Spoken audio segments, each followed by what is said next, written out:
For 34-year-old Shanann Miller, life in Frederick, Colorado seemed like a dream come true. She had married her husband Brandon 5 years earlier, and together they were raising their two beautiful daughters, Bella, age 4, and Celeste, age 3. Shanann was 15 weeks pregnant with their third child, a boy they planned to name Nico. To the outside world, they were the perfect family. Shanann's social media was filled with photos of family trips, birthday parties, and loving moments. She posted videos of Brandon being a devoted father, playing with the girls, helping around the house. Her Facebook status read, "I have it all."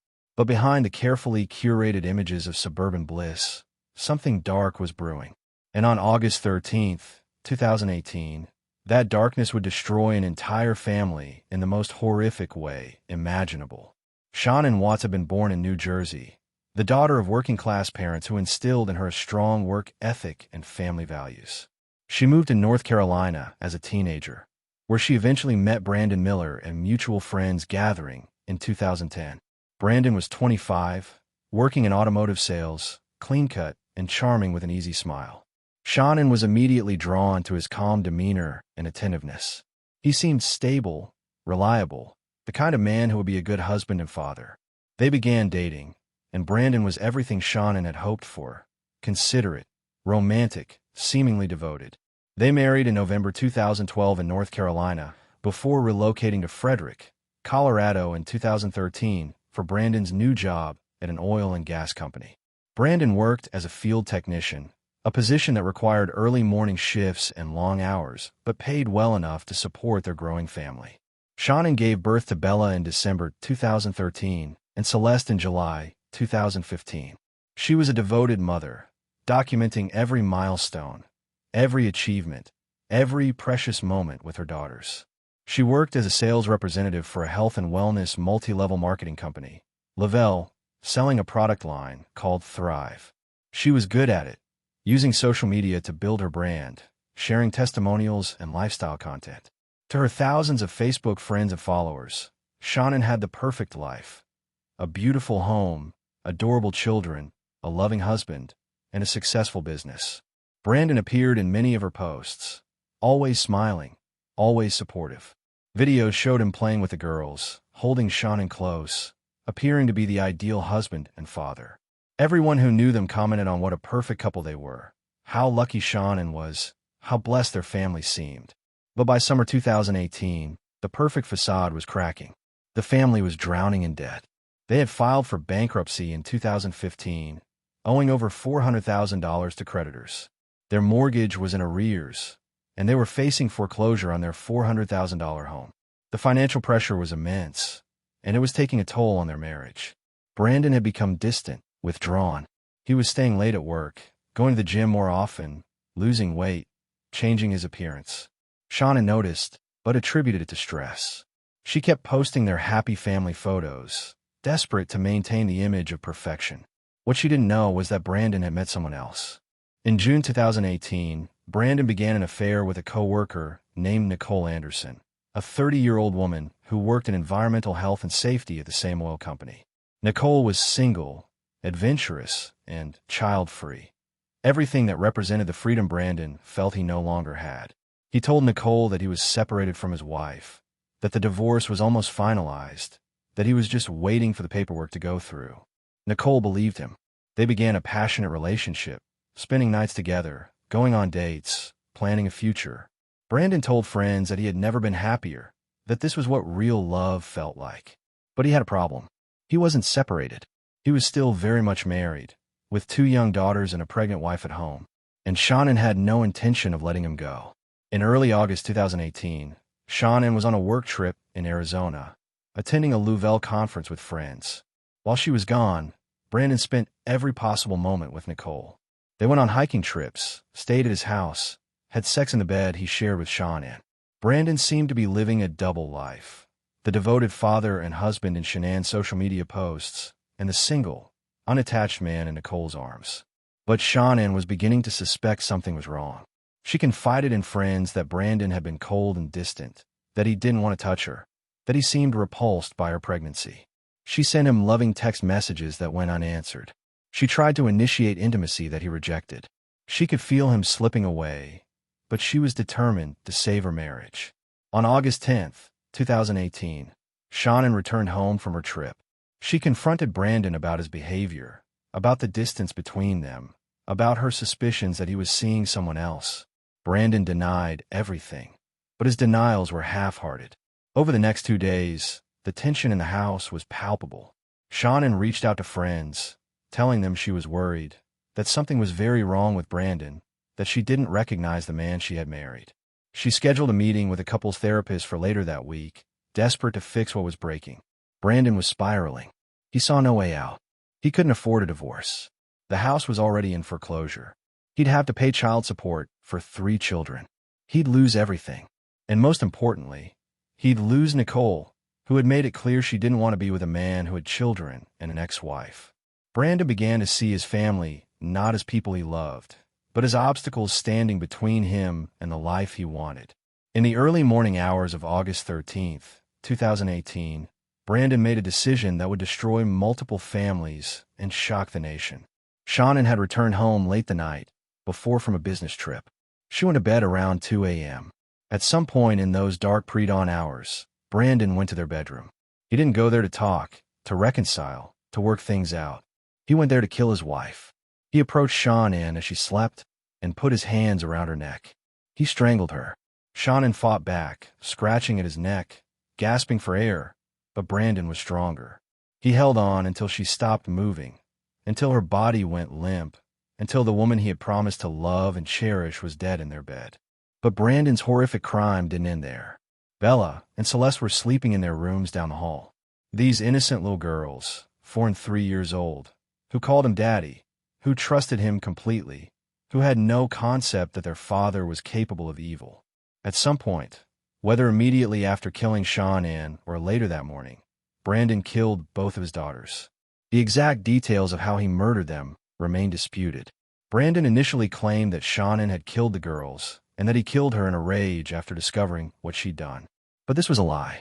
Forensic evidence, autopsy results, and Brandon's later confessions would confirm that he murdered all 3 of them himself. Both Bella and Celeste were smothered or strangled. The coroner would later testify that Bella had bite marks on her tongue, suggesting she had bitten down in terror or pain. These little girls, who should have been safe in their father's arms, were murdered by the man who was supposed to protect them. After killing his entire family, Brandon began the cover-up. He loaded Shanann's body into the back of his work truck. He then placed Bella and Celeste's small bodies into the truck as well. He drove to a remote oil field site owned by his company, a place called Serva 319, about a 45-minute drive from his home. It was a location Brandon knew well, a place he visited regularly for work, a place where he knew he could dispose of bodies without being seen. He buried Shanann in a shallow grave. Then, in an act of incomprehensible cruelty, he pushed Bella and Celeste's small bodies through the 8-inch hatches of 2 separate oil tanks, submerging them in crude oil. These were the oil tanks Brandon monitored as part of his job. He would later tell investigators he could hear them splash as their bodies hit the oil. His own daughters, discarded like trash into industrial oil tanks. After disposing of the bodies, Brandon returned home. He cleaned up, changed clothes, and prepared to play the role of concerned husband and father. When Shanann's friend Nicole Atkinson arrived at the house that afternoon to check on Shanann, who had missed an important doctor's appointment for her pregnancy, Brandon acted confused and worried. He claimed he didn't know where Shanann was, that she must have taken the girl somewhere, that it was unlike her not to respond to his texts. Nicole immediately knew something was wrong. Shanann would never miss a doctor's appointment. She would never go anywhere without telling someone.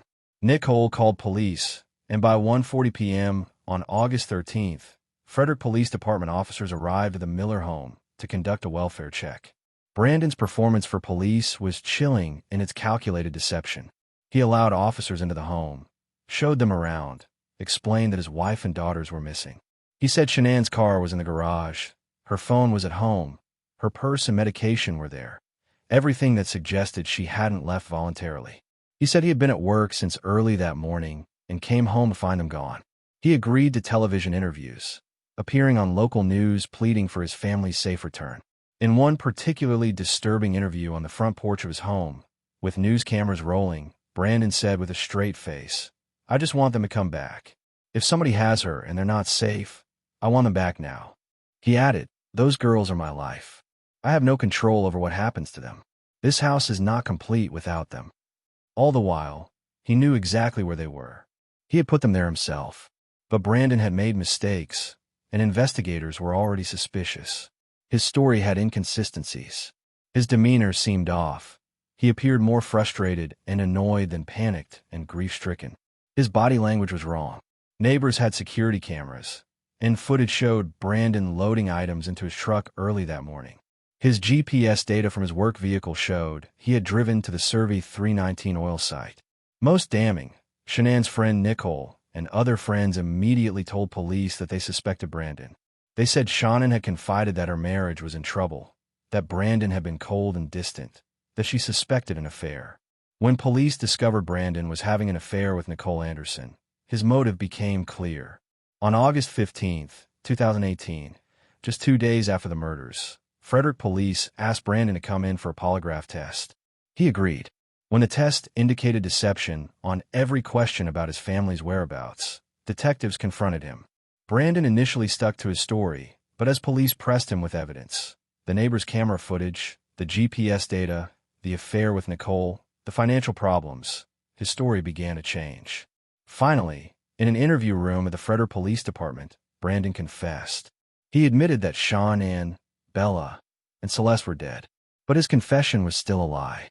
He claimed that he had told Shanann he wanted a separation, and that after an emotional conversation, he had gone downstairs. When he returned, he said he saw on the baby monitor that Shanann was strangling Celeste. He claimed he ran upstairs, saw that Bella was already dead, and in a rage, he strangled Shanann. This story was immediately suspicious to investigators, but it gave them enough to obtain a search warrant and to recover the bodies. Brandon agreed to lead police to the location. On August 16, 2018, police, FBI agents, and oil field workers went to Survey 319. They found Shanann's body in the shallow grave. Then, in a recovery operation that took hours, they extracted Bella and Celeste's small bodies from the oil tanks. The images of those tiny bodies being pulled from industrial tanks filled with crude oil would haunt investigators for years. Frederick Police Chief Paul Johnson would later say, "This is absolutely the most vicious, evil, senseless crime I have ever seen in my 30 years. The autopsies revealed the truth. Shanann had been strangled. Bella and Celeste had both been smothered or strangled, with oil found in their stomachs and lungs, proving they were still alive when pushed into the tanks. Bella had fought back. There were signs of defensive wounds. The medical examiner would say that both girls had suffered immensely. Brandon's story about Shanann killing the girls was proven to be a complete fabrication. He had murdered his entire family in cold blood, all to be free to start a new life with his mistress. Brandon Miller was charged with 9 felony counts, 3 counts of first-degree murder, 2 counts of murdering a child, 1 count of unlawful termination of a pregnancy, and 3 counts of tampering with deceased human remains. He faced the death penalty. But on November 6, 2018, facing overwhelming evidence and the prospect of a trial where his crimes would be laid out in graphic detail for the world to see, Brandon accepted a plea deal. He pleaded guilty to all charges in exchange for life in prison without the possibility of parole. In court, as prosecutors read out the horrific details of what he had done to his family, Brandon wept. But his tears came too late. At his sentencing hearing, Shanann's family gave victim impact statements that brought the courtroom to silence. Shanann's father Frank spoke about his daughter's joy, her love for her children, her excitement about her pregnancy. He spoke about Bella's love of princesses, about Celeste's infectious giggle. He spoke about the grandson, Nico, who would never be born. He looked directly at Brandon and said, "Life will never be the same. You have robbed us of everything." Shanann's mother Sandra addressed Brandon, saying, "You're a heartless monster. You're evil, and you're a coward. You took the easy way out by pleading guilty. You didn't have the courage to face this in trial." The judge sentenced Brandon Miller to 5 life sentences without the possibility of parole, plus 84 years for the other charges, all to be served consecutively. As of 2024, Brandon Miller remains incarcerated at Dodge Correctional Institution in Wisconsin, where he was transferred for his own safety. He spends 23 hours a day in his cell. He has reportedly received thousands of hate letters. Nicole Anderson, the woman Brandon was having an affair with, was devastated when she learned the truth. She cooperated fully with investigators, providing text messages and details about their relationship. She has since disappeared from public life, reportedly changing her name to escape the notoriety. The Miller family home in Frederick, Colorado was sold. Shanann's family established a foundation in her name to support victims of domestic violence. The case became the subject of intense media scrutiny and multiple documentaries, most notably Netflix's American Murder, The Family Next Door, which used social media posts, body camera footage, text messages, and police interview recordings to tell the story. The documentary was viewed by millions worldwide, sparking conversations about domestic violence, the disconnect between social media personas and reality, and the warning signs of family annihilation cases. Shanann's social media posts, once symbols of her pride in her family, became haunting evidence of how thoroughly Brandon had deceived everyone, including his wife. The case serves as a devastating reminder that monsters don't always look like monsters. Brandon Miller looked like a regular guy, a father coaching his daughters, a husband smiling in family photos, a neighbor waving hello in the morning. But behind that normal facade was a man capable of unspeakable evil, a man who valued his own comfort and freedom more than the lives of his wife and children. For Shanann, Bella, Celeste, and the unborn Nico, there was no escape from the man they trusted most. The perfect family that existed in countless Facebook photos was an illusion, shattered forever by 3 murders that never should have happened.